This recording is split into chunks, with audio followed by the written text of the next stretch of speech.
Hola, estoy súper feliz en este episodio de Mente da Poder. Presentar a una invitada muy especial, Yatsiri, es profesora de yoga, también psicóloga y hace retiros. Y hoy vamos a hablar sobre la psicología y yoga. Entonces, primero me gustaría, Yatsiri, que te presentas para que te conozcan.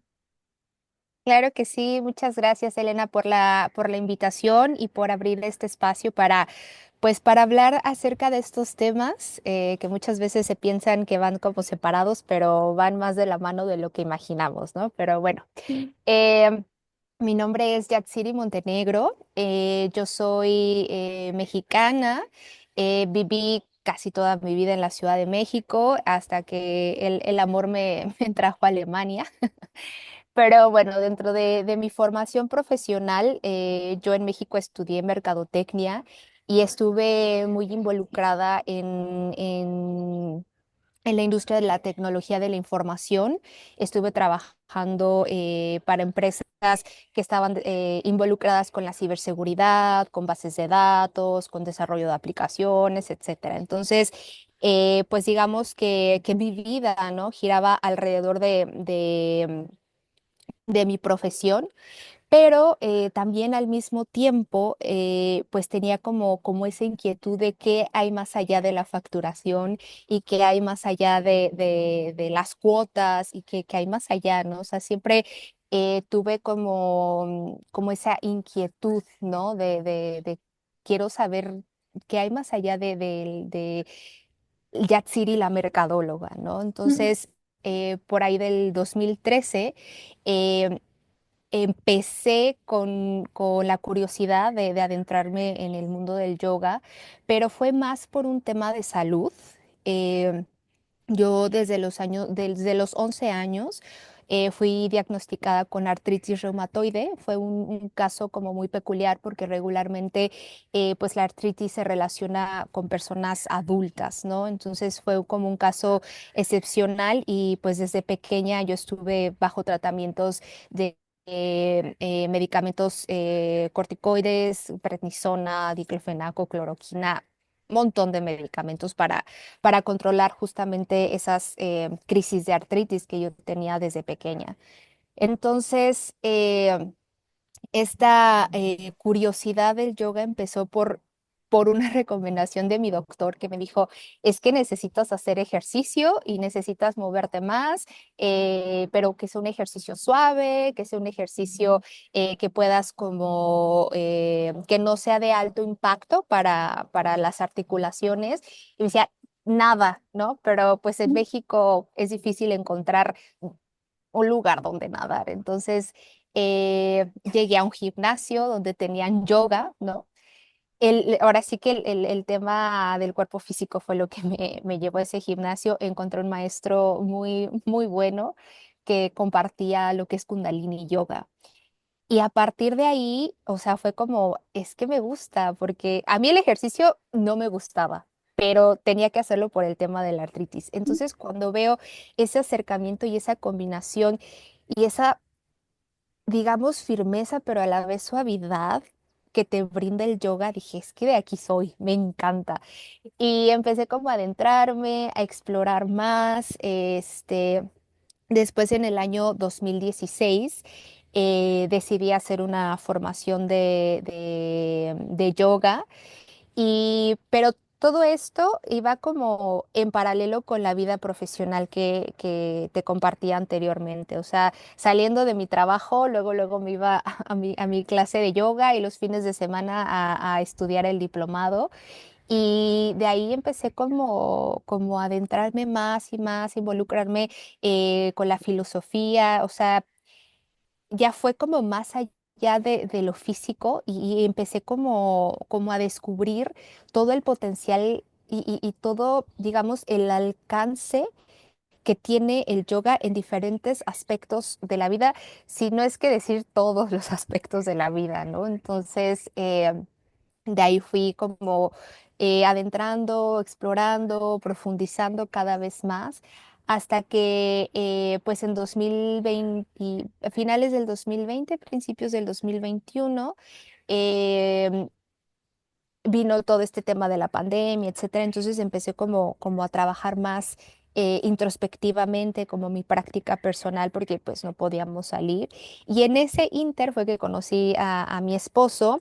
Él es de aquí, es de Alemania, entonces él está como muy involucrado con el tema de la expansión de conciencia, con el tema de la meditación, entonces hicimos clic y él me motivó mucho, ¿no? Como para hablarme verdad, o sea, con la verdad y decir, ¿realmente te gusta esto que estás haciendo en el mundo de los negocios? ¿Te ves o te proyectas toda tu vida vendiendo ciberseguridad o vendiendo este tipo de cosas? Y fue como enfrentarme, ¿no? Y fue como ser muy honesta y muy sincera conmigo misma y decir realmente qué es lo que quiero, ¿no? Y él me impulsó y me dijo, oye, porque si esto que te gusta tanto compartir yoga, que te gusta tanto compartir estas técnicas y todas estas herramientas que tienen un impacto súper positivo en la vida de las personas, ¿por qué no lo haces, digamos, de manera profesional? O sea, no como algo alternativo. Y al principio fue mucho miedo, ¿no? Fue mucho miedo No me pues imagino. sí, o sea, fue como dejar 10 años trabajando en eso, más el tiempo que estudié la carrera, y fue como dejar una versión de mí que me costó muchísimo trabajo construir y muchísimo desvelo y muchísimas peleas y muchísimos sacrificios, y fue como de, es que no le puedo decir adiós a esta Yatsiri que construí tan fácilmente, pero de repente empecé como a hacer más caso hacia la intuición y empecé a creer más en la intuición porque empecé a utilizar también más herramientas que me ayudaron a autoconocerme, a saber distinguir entre las voces que realmente son, que vienen de mí y las voces externas que he adoptado como propias. Entonces ahí fue mucho trabajo de introspección, mucho trabajo de autoconocimiento, autodescubrimiento, y con el apoyo del que hoy es mi esposo, fue como un voy a dar el salto y voy a dedicarme a esto. De ahí fue que decidimos mudarnos a Europa. Decidí moverme aquí a Alemania y ahí fue donde yo le dije, es que siempre he querido estudiar psicología y ahora o sea, me daba como mucha curiosidad, pero pues estaba muy, muy, muy involucrada con el tema de marketing, ventas, etcétera. Y fue tenía yo esa espinita de quiero estudiar psicología, psicología, y fue en un retiro que hicimos en India, donde uno de los maestros de filosofía nos decía, o sea, yo en ese entonces no comprendía bien el papel del estudio de la mente dentro del yoga. O sea, yo fui a ese retiro porque quería como perfeccionar ciertas posturas, quería como profundizar, más pranayama, más como lo físico o lo energético, pero no tenía como en mi mente ese link, ¿no? que había con el estudio de la mente. Y uno de los profesores nos dijo, es que el yoga en realidad es una disciplina mental, es una disciplina que estudia la mente humana. Y fue como que me hizo explosión, ¿no? En la mente y dije, es que sí es cierto. Y ya le dije a mi esposo, quiero estudiar psicología, ya oficialmente, busqué universidades, ya busqué lo que se adapta al estilo de vida que tenemos y pues desde hace 2 años, empecé mi segunda carrera, universitaria, y ha sido un camino muy, muy, muy interesante porque hay cosas que de cierta manera ya las sabía porque las había estudiado dentro de los diplomados que he tomado, pero hoy en día como que la universidad me está ayudando a darle estructura a todo eso que en algún momento ya había aprendido, pero que hoy mira, pues sí, una estructura para estudiar eso, ¿no? Entonces, em, Sí, así es como ha sido mi camino en el yoga, así es como comencé también con el estudio de la psicología y ha sido súper interesante ver cómo ambas disciplinas, cómo eh, pues sí, o sea, ambas disciplinas son ciencia, ¿no? Que muchas veces todo este tipo de sabiduría, digamos, como ancestral, como esta sabiduría que viene de muchas veces textos considerados sagrados, se les da como menos valor científico, ¿no? Porque no tienen como tal un camino en el método científico. Pero hoy en día, y afortunadamente hay cada vez más estudios que confirman que todas esas técnicas, que todas esas herramientas que se usan, hablando específicamente del yoga, realmente tienen un trabajo y no es como imaginación o no es como, ay, chakras, energía, o sea, es como, no, o sea, es realmente, y cada vez hay más estudios que lo respaldan, y eso a mí me parece fascinante porque cada vez se le da más eh, crédito y se les da como cada vez más importancia a estas herramientas y no se ven como algo alternativo, ¿no? Sino realmente es algo que puede sanar. Y, y, y a mí me gusta mucho compartir el yoga y es algo que me gusta mucho recalcar, que hoy en día, eh, como comentaba al principio, yo fui diagnosticada con artritis reumatoide, pero cuando empecé a practicar yoga y cuando empecé a tener no solamente practicar yoga en el mat y las asanas y los movimientos, sino comenzar a hacer un estilo de vida alineado con las prácticas yógicas, o sea, desde el tipo de alimentación, desde la manera de dirigir los pensamientos, la práctica de la meditación, desde que empecé a hacer de esas herramientas mi estilo de vida, mi problema, mejor dicho, el problema de artritis mejoró tremendamente. Y poco a poco fui dejando el medicamento hasta que definitivamente ya no tomé nada de los medicamentos corticoides que a la larga eh, provocan ciertos efectos secundarios, ¿no?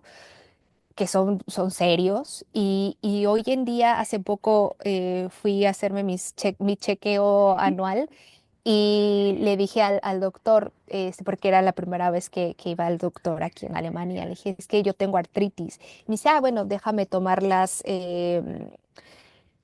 parámetros, ¿no? O sea, para ver cómo está como la artritis. O sea, no he tenido crisis, no he tenido problemas, pero dije, lo tengo, me lo diagnosticaron, mejor vamos a ver cómo estoy. Entonces me tomó los análisis, hay un tema, un parámetro que se llama la proteína C reactiva y factor reumatoide. Y cuando me dieron los resultados me dice, es que no sé por qué dices que tienes artritis, o sea, los parámetros que tienes aquí, o sea, muestran que eres una persona sana, o sea, que no tienes rastro de artritis, o sea, no sé por qué. Y fue así como de, wow, o sea, realmente el integrar estas prácticas y hacerle un estilo de vida puede sanar, o sea, puede curarte. Y eso a mí me impactó mucho. O sea, y hoy en día, en teoría, fui diagnosticada, pero los análisis dicen otra cosa. Y es por eso que también me gusta mucho compartirlo, porque sé que el yoga es capaz de mejorar la calidad de vida y de mejorar el estado de salud de las personas. Me parece muy increíble tu historia. Y bueno, para las personas que no saben qué es yoga, ¿cómo definirías a yoga tú? Mira, el yoga depende de la perspectiva, ¿no? Hay diferentes definiciones. Y las dos definiciones de las cuales yo saco mi propia definición o mi propia conclusión, una es la definición que dio o que compartió Patanjali, que fue un filósofo sabio médico que vivió hace miles de años, que dejó un libro que se llaman los Yoga Sutras, donde precisamente define lo que es el yoga y define, digamos, como los pasos, ¿no? del yoga. Y la definición que él da es, el yoga es el cese o, sí, o sea, el parar como las fluctuaciones mentales. Y hay otra definición que es como la más coloquial y la que más pues hemos escuchado en todos estos podcasts o que si ponemos en Google es lo primero que nos aparece, que habla acerca de la unión, ¿no? Que dice que yoga viene de la raíz en sánscrito que es yug, que viene de yugo, de esa unión, y esa unión precisamente entre el cuerpo, la mente y digamos la esencia o el espíritu. Entonces, para mí el yoga es aprender a conocernos y aprender a reconocer las olas mentales que tenemos para así reconocer que somos o que estamos hechos de una, digamos, de una misma cosa. O sea que aunque tú y yo nos percibamos separados, aunque sientas que los órganos internos y o sea, que todo es separado, en realidad somos o estamos formados de una sola, digamos, energía. Y creo que muchas veces también ese es uno de los enfoques eh, no quiero decir ni mal ni bien, pero uno de los enfoques no tan bien dirigidos de la psicología y la medicina moderna, ¿no? Que la mente, que el espíritu, que el cuerpo físico se tratan de forma separada y que si lo ves y recordamos, la definición del yoga es no, todo está unido, todo está junto, todo va una cosa con otra. Es por eso que algo que sucede en nuestra cabeza, un pensamiento repercute en las sensaciones que tenemos en el cuerpo físico y eso a la vez repercute en la persona que tengo al lado y son como olas, ¿no? Como olas de acción.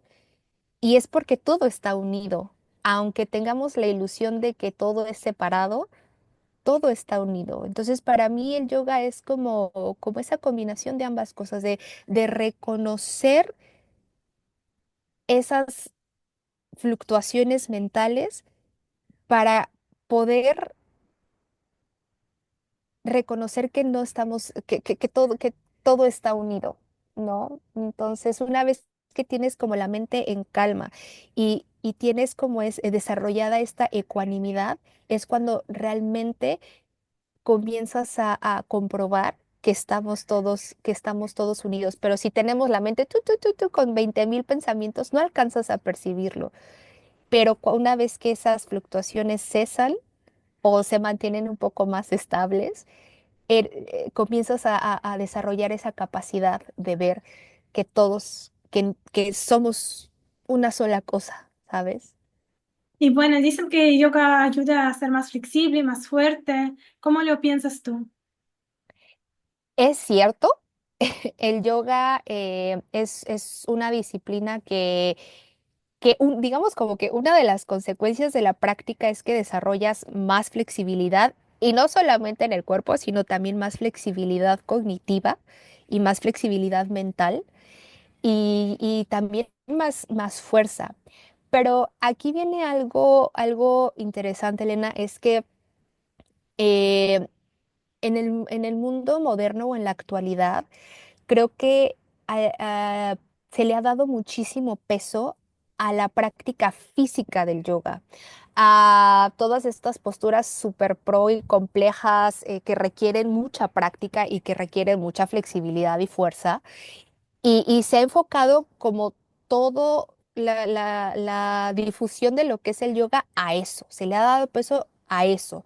Si bien es importante y si bien es uno de los elementos del yoga, no lo es todo. Em, Como te comentaba, el yoga está mucho más involucrado con la mente de lo que pensamos. Y si lo vemos como en otra perspectiva, a querer y no, pues eh, la mente también es la que nos ayuda a controlar el cuerpo, ¿no? Y a poder lograr este tipo de posturas, etcétera.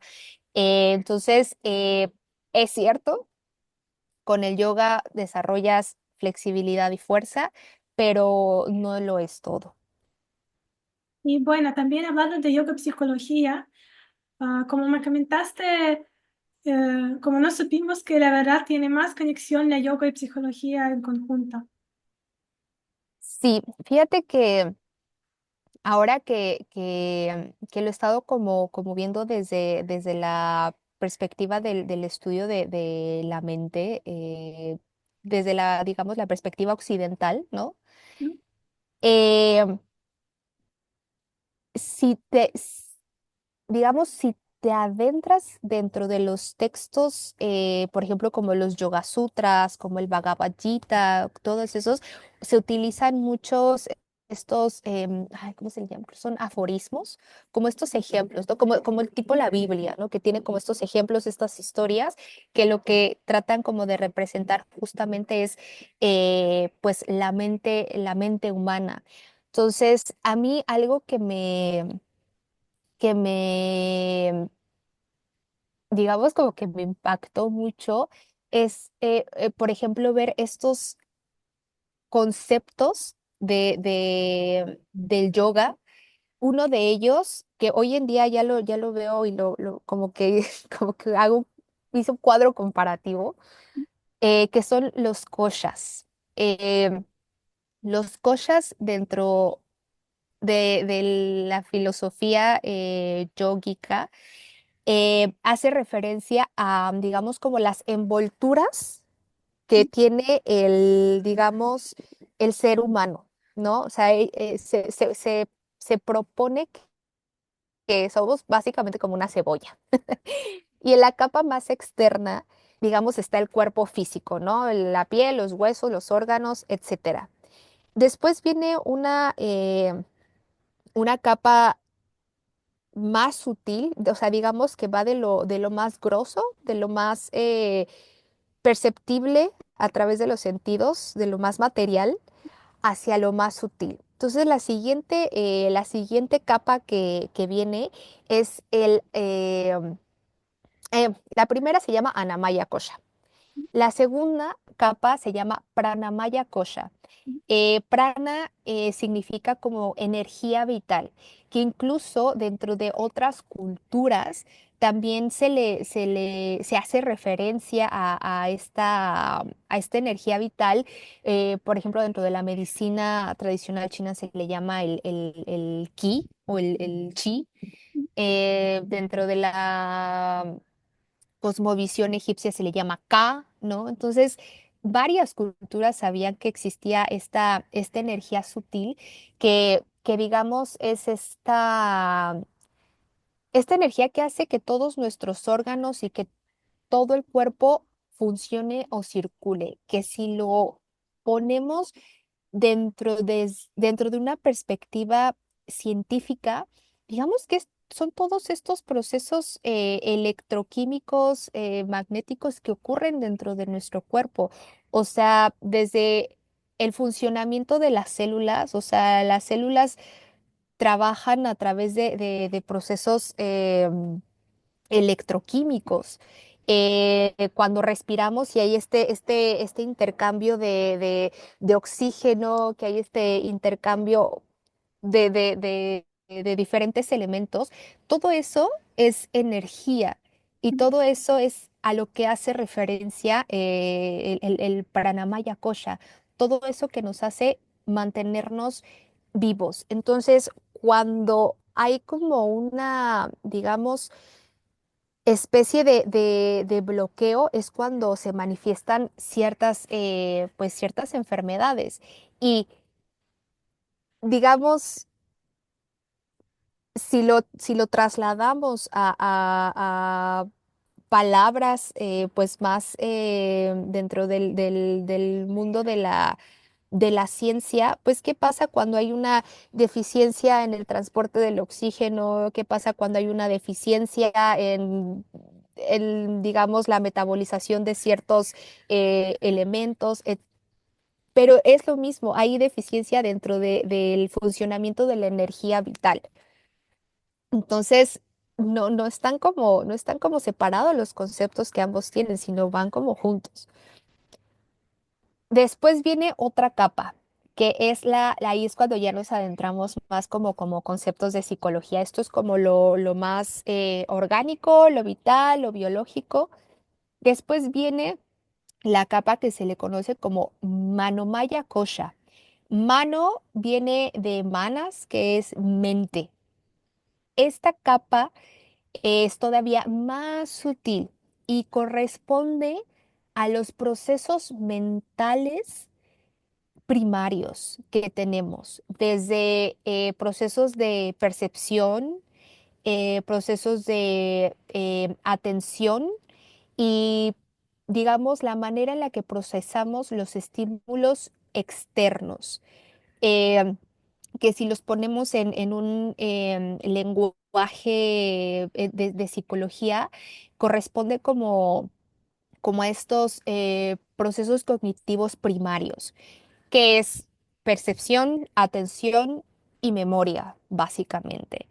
Entonces, esta capa que se mencionan en los textos de yoga, pues corresponde a la manera en la que recibimos estímulos dentro de nuestros órganos sensoriales y esa forma en la que respondemos, digamos, de forma automática. Si escuchamos un ruido fuerte, nos espantamos y tenemos como esa reacción. O de repente, si vemos una luz brillante, cerramos los ojos. Esos, digamos, reacciones automáticas que desata la mente y que se manifiesta en el movimiento o en la acción motriz, eso es gracias a esta capa, que es el Manumaya Kosha. Y ahí es también como importante eh, hacer mención de que Manomaya Kosha, digamos que se alimenta de los inputs o de los estímulos que nosotros le damos a esta capa. Las dos capas anteriores, que corresponden más como a lo físico, a lo biológico, se alimentan de literalmente de lo que comemos, ¿no? Del alimento, de la comida. Pero estas capas que son más sutiles se alimentan de justamente la calidad o el tipo de inputs y de estímulos que nosotros le damos a esta parte de nuestro cuerpo, ¿no? De nuestro cuerpo sutil. Por ejemplo, de pronto si estamos como constantemente viendo videos violentos o estamos jugando muchos videojuegos violentos, etcétera, todo eso comienza como a consumirlo, a consumirlo, a consumirlo, y es la forma en la que vamos a estar reaccionando hacia afuera. Por eso es como bien importante elegir bien elegir bien el tipo de estímulos que consumimos. Y también es importante de pronto hacer como ayuno de estímulos, por decirlo de alguna manera, ¿no? Eh, que eso también dentro del yoga se le llama pratyahara, que es como disminuir el consumo de estímulos externos. El dejar el celular de vez en cuando, el simplemente salir al bosque, el meditar y no tener como esa sobreestimulación que pues hoy en día en el mundo moderno pues es cada vez más difícil porque por todos lados nos llegan cosas, ¿no? Entonces, hacer como esas pausas ayuda justo a esta capa o kosha, ¿no? El manomaya kosha, que, como repito, básicamente está compuesto por los procesos cognitivos primarios, percepción, atención, memoria. Después tenemos otra capa que, digamos, es más sutil aún, que se llama Vignayamaya Kosha. Esta capa muchas veces es traducida como la capa del intelecto o de lo intelectual. Yo al principio tenía como esta creencia de que esta capa se alimentaba de lo tanto que aprendía. O sea, entre más leía libros o entre más estudiaba cosas, más fortalecía, ¿no? Esta capa de Vignayamaya Kosha. Pero hoy en día estoy aprendiendo que Vignayamaya Kosha más bien hace referencia a estos procesos cognitivos de orden superior. ¿Esto qué quiere decir?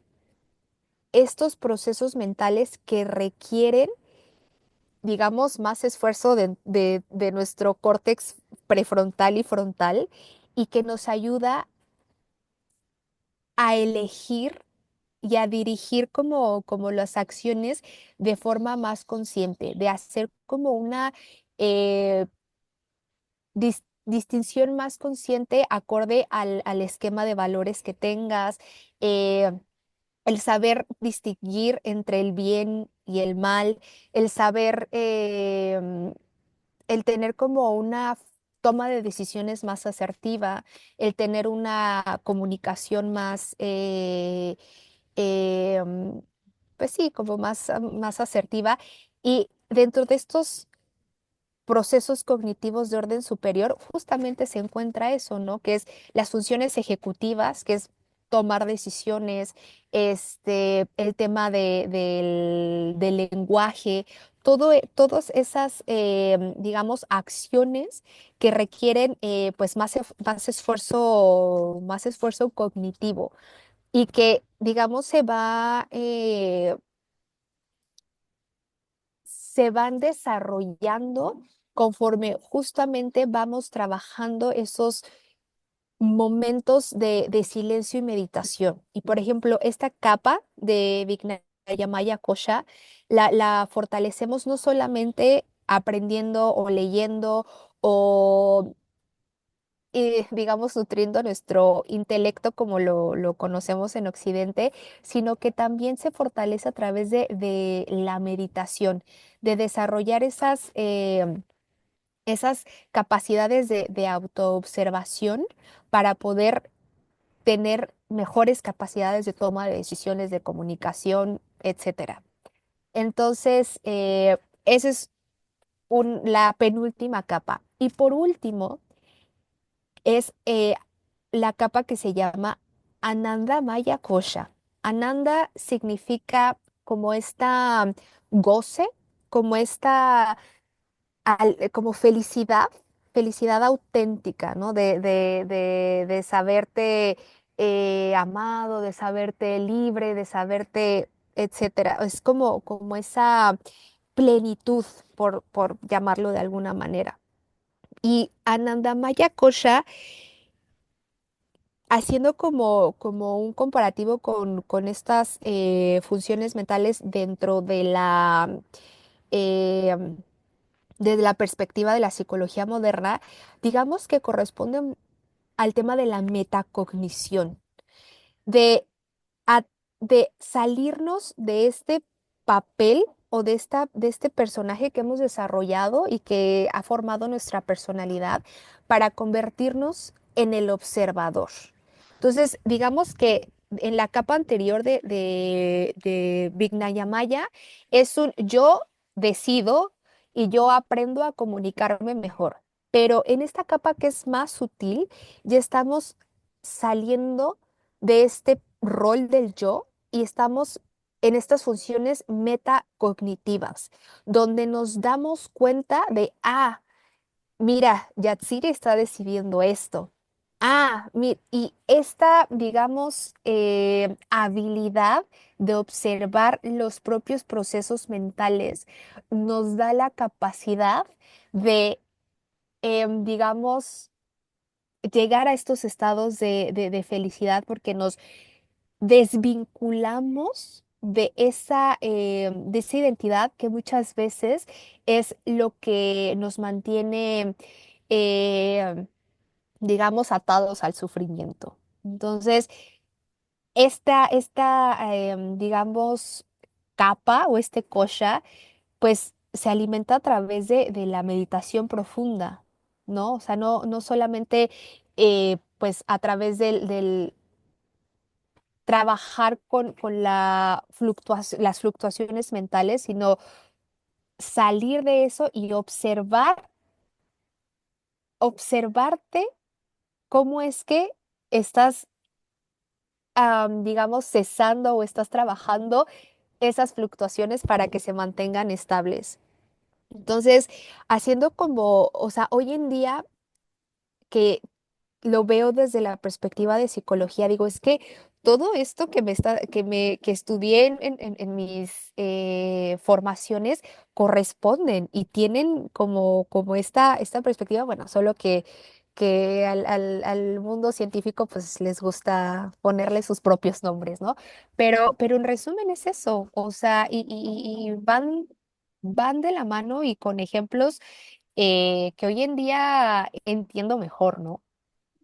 Me parece súper interesante. Y bueno, hablando de Atman y psique, ¿qué podrías decir? Ay, pues fíjate que es interesante porque yo al principio consideraba que ambas cosas pues correspondían a lo mismo, ¿no? Sí que pues dentro, digamos, de la filosofía griega era como la esencia, ¿no? De la persona. De ahí que viene pues en la palabra psicología, ¿no? Que es el estudio de la persona, el estudio del humano.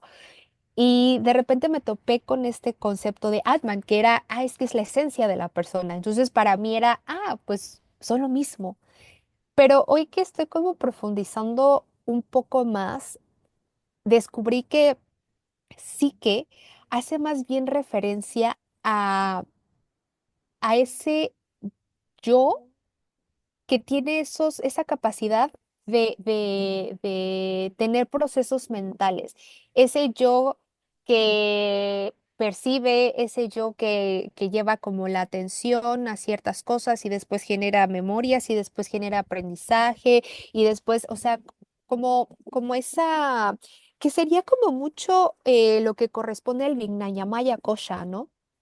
Que es como esta, digamos, procesos cognitivos, tanto de orden primario como de orden superior. La psique es como ese yo que piensa, ese yo que decide, ese yo que habla, etcétera. Y Atman más bien hace referencia a esa posición del observador o esa digamos, esencia que es capaz de observar al que piensa, o digamos que el Atman es el observador que ve lo que la psique hace. No sé si más o menos me explico que ahí correspondería mucho a lo que sucede con el Anandamaya Kosha, en esta capa. Entonces, digamos que el Atman está al nivel del Anandamaya Kosha, el que es capaz de observar, y lo que es la psique está al nivel de el Vijnanamaya Kosha, el que es capaz de ver, pensar, sentir, recordar, percibir, etcétera. Y bueno, hablando de realización del ser en pensamientos yógicos, ¿qué podrías decir acerca de este tema?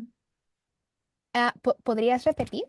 Sí, hablando de realización del ser en pensamientos yógicos, tradicionales y modernos, ¿qué podría decir al respecto? En relación del Realización del ser. realización del ser. Sí, fíjate que es interesante porque, digamos, dentro de la perspectiva del yoga, la realización del ser es llegar a esta conclusión de unión, ¿no? De que todos no estamos separados y todos somos parte de lo mismo y que somos parte como de esta, digamos, ah, energía universal que hace que todo funcione. Y esa realización del ser es la que nos permite mantenernos em, en conciencia de la unidad, ¿no? Dentro de la perspectiva yogi. Y hay, hay una teoría y es, hay como, que es muy famosa, es la pirámide de las necesidades de Maslow. ¿No? Y quiero hacer como referencia a esa porque es una de las que hace referencia justo a la autorrealización. Entonces, este autor lo que proponía es que el ser humano, digamos, las necesidades del ser humano están en como una especie de orden jerárquico que lo ilustra a través de esta famosa pirámide. Y digamos que dentro de las bases, ¿no? de esta pirámide tenemos pues las necesidades biológicas, ¿no? Como eh, el comer, el dormir, el tener un techo, como todo esto que nos mantiene funcionando, que si lo pasamos como al modelo yogi es como las primeras capas, ¿no? El anamaya kosha, pranamaya kosha, etcétera.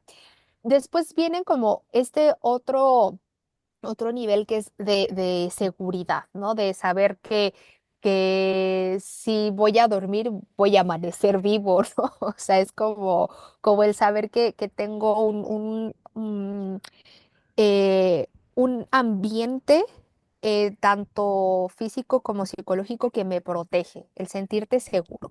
Después viene la siguiente capa, la siguiente nivel, ¿no? De esta pirámide, que es el hecho de pertenecer, de saber que pertenecemos a un grupo, de saber que tengo una familia, tengo amigos, tengo una manada, ¿no?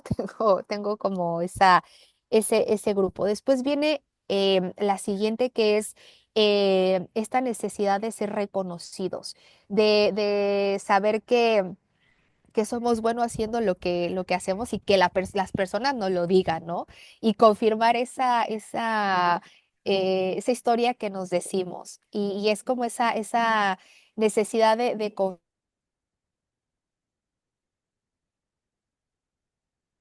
último, que digamos es como eh, la máxima, ¿no? De las necesidades, que es de autorrealización. Algo que es importante mencionar de esta teoría de Maslow es que no puedes subir a la siguiente peldaño de la pirámide si no tienes cubierta la necesidad anterior. Entonces, él decía, si no tienes comida y si no tienes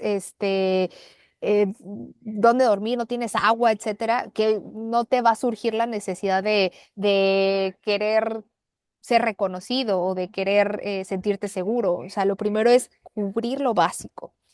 Eso es como importante mencionarlo. Una vez que tienes cubierto todo esto, viene el tema de la autorrealización.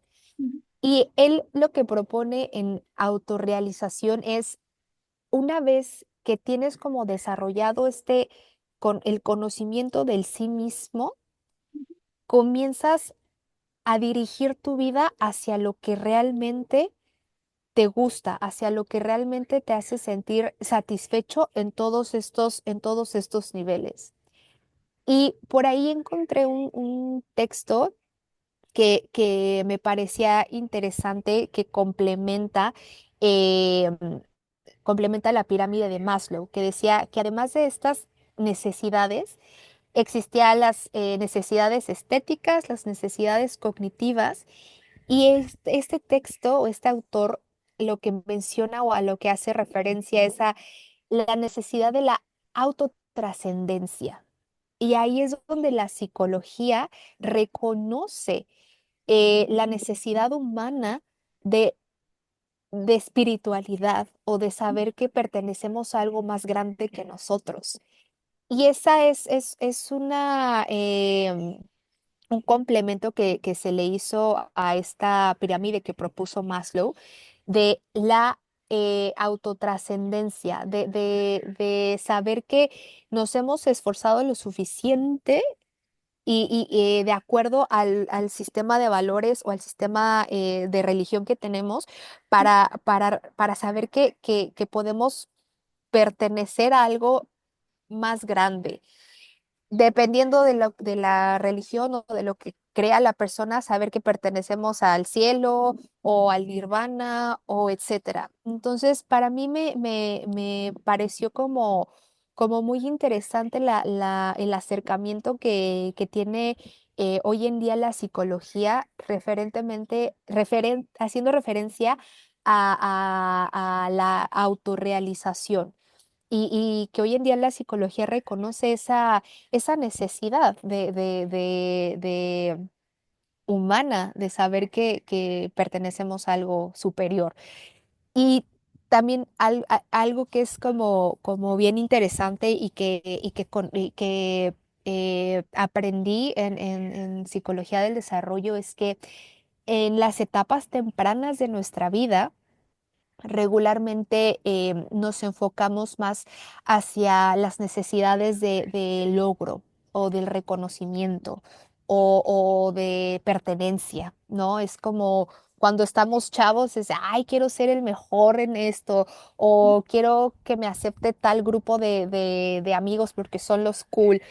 Y conforme va pasando el tiempo y nos vamos autoconociendo más, conforme vamos desarrollando cada vez más habilidades, digamos, cognitivas de orden superior, vamos acercándonos más a la necesidad de autorrealización o de autotrascendencia, de qué hay más allá de estar compitiendo constantemente por ser el mejor o qué hay más allá de estar peleando por pertenecer en este grupo.